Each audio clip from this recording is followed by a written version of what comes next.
ನಾ ಕಂಡ ಕೈಲಾಸ 2ನೇ ದಿನ ರೀ. ಮುಂಜಾನೆ 3 ಗಂಟೆಗೆ ಎದ್ದು 5 ಗಂಟೆಗೆ ದೆಹಲಿ ವಿಮಾನ ನಿಲ್ದಾಣ ತಲುಪಿದೀವಿ ರೀ. ಚೆಕ್ಕಿನ್ ಎಲ್ಲ ಮಾಡಿದೀವಿ ರೀ.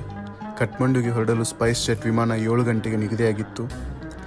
ಮೊದಲ ಅಂತಾರಾಷ್ಟ್ರೀಯ ಪ್ರಯಾಣ ಆಗಿದ್ದರಿಂದ ಮೊದಲ ಬಾರಿಗೆ ಪಾಸ್ಪೋರ್ಟ್ ಮೇಲೆ ಸೀಲ್ ಬಿದ್ದಿತ್ರಿ. ಏನೋ ಒಂಥರ ಎಲ್ಲಿಲ್ಲದ ಖುಷಿ. ಮಧ್ಯಾಹ್ನ 12ಕ್ಕೆ ಕಠ್ಮಂಡು ತಲುಪಿದೀವಿ. ಅಲ್ಲಿಂದ ನೇರವಾಗಿ ಪಶುಪತಿನಾಥನ ಸನ್ನಿಧಿಗೆ ಭೇಟಿ ಕೊಟ್ಟಿವ್ರಿ. ಭಾಗೀರಥಿ ನದಿಯ ಸ್ಪರ್ಶ ಮಾಡಿಕೊಂಡು ಮಧ್ಯಾಹ್ನದ ಮಂಗಳಾರತಿ ತಗೊಂಡಿವ್ರಿ. ಮನಸ್ಸು ಶಾಂತ ಆಯ್ತು. ದರ್ಶನದ ನಂತರ ನೇಪಾಳಿ ಊಟ ಮಾಡಿದೀವ್ರಿ. ಅಲ್ಲಿಂದ ಧೋಲೇಶ್ವರ ಮಹಾದೇವನ ದರ್ಶನಕ್ಕೆ ಅಂತ ಹೊರಟೇವಿ. ಧೋಲೇಶ್ವರ ಮಹಾದೇವನನ್ನ ಕೇದಾರ್ನಾಥ್ನ ಶಿರಸ್ ಎಂದು ಇತಿಹಾಸದೊಳಗೆ ಕರೀತಾರ್ರಿ.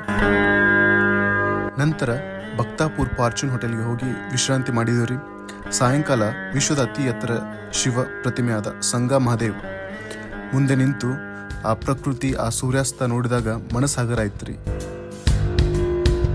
ಇಂದು ದೇಹಕ್ಕೆ ವಿಶ್ರಾಂತಿ, ಆದರೆ ಆತ್ಮ ಮಾತ್ರ ಕೈಲಾಸ ದರ್ಶನದ ನಿರೀಕ್ಷೆಯಲ್ಲಿ ಹಾತೊರೆಯುತ್ತಿತ್ರಿ. ಓಂ ನಮಃ ಶಿವಾಯ.